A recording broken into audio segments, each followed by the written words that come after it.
Hey, what's up everybody? Glad to see you guys back here again. So here's what we're going to be talking about today.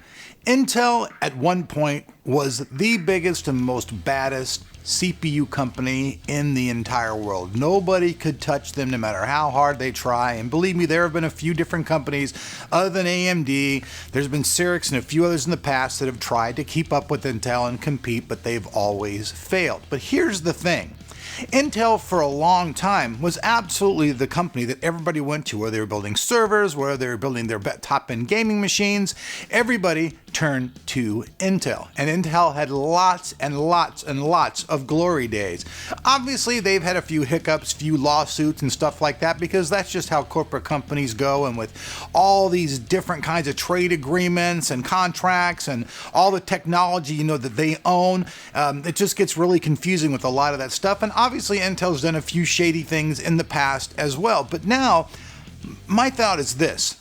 Are Intel glory days completely over? Because in the last few years, we've seen Intel just step on their dick quite a bit, releasing processors that were substandard to this latest issue, which is really the crazy thing, is right as this year began, it was discovered that there was an issue with Intel CPUs. There was security vulnerability, and there was an Intel patch that came out, and this was supposed to be to fix the security vulnerabilities on their CPU. But when it was installed, all of a sudden, people's systems started restarting, shutting down, just doing all kinds of crazy weird stuff. And Microsoft basically stepped up and said, hey, don't install this crap. It's going to make your system run like crap. Now, AMD, on the other hand, we all know that AMD is really trying to swing a big bat and come at Intel in all kinds of ways. And in all honesty, in the last few years, AMD has closed the gap, both with NVIDIA and with Intel, as far as performance goes. In the old days, it was basically like, if you got an AMD CPU, it was going to be a lot slower than an Intel CPU, and that just did AMD fans and get mad. There were a couple times, I admit, in the past where AMD did have a CPU that was faster than an Intel CPU. AMD was the first to have 64-bit support for Microsoft and all that stuff. But generally, Intel was always the top dog. Now, another problem with Intel as well is Francois. I'm not going to name his last name. You guys who know him, you know who he is. He was the engineer and the face and the brains behind so many of Intel's CPU launches. It's crazy. And guess what? He left the company last year. So Francois left the company. We've got the CEO at the beginning of the year selling millions of dollars of his stock off. That, to me, brings up serious red flags. Like, what is going on over at Intel? If a guy is selling his stock, doesn't that mean that he thinks in his brain that the company's going to go down? I mean, that's how I take that. I mean, if Jesus the Cameraman worked at an ice cream company and he owned stock in it, and all of a sudden he was dumping all of his stock, I would be thinking that, hey, the ice cream company's about to melt. Right? Because if you're selling all your stock, you're either advancing and making money because the company's, expanding, your stocks have split, or you're selling it because you want to just get the frack out of it and get your cash real quick.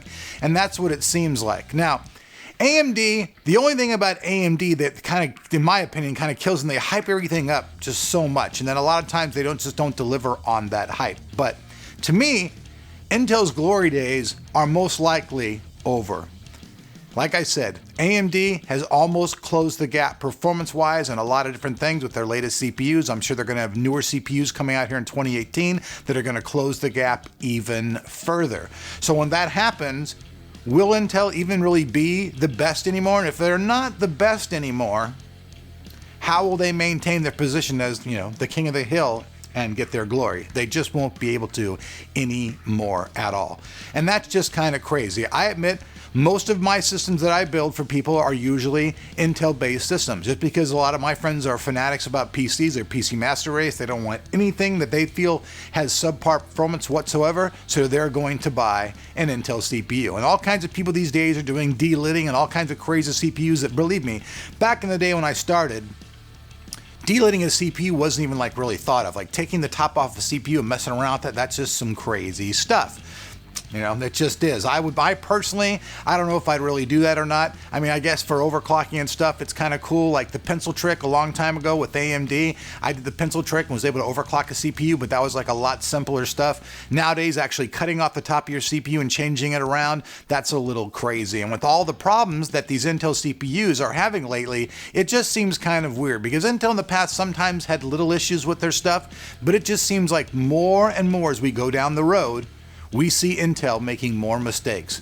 We see more mistakes, we see more bad stuff. So I really feel, and I don't know if you guys agree, and I want to hear your opinions, which is the really point of all these videos. Do you guys also think that Intel's glory days are over and that in 2018, AMD will totally close the gap 100% in the CPU market? I don't know if they will in the GPU market. NVIDIA's got Volta coming out, so that might change the playing field. We'll just have to wait and see, even though I know AMD has stuff up their sleeve. But for me, Francois leaving, main guy, CEO selling off his stock, these are all red flags that tell me that Intel is having not only problems publicly, but probably internally as well.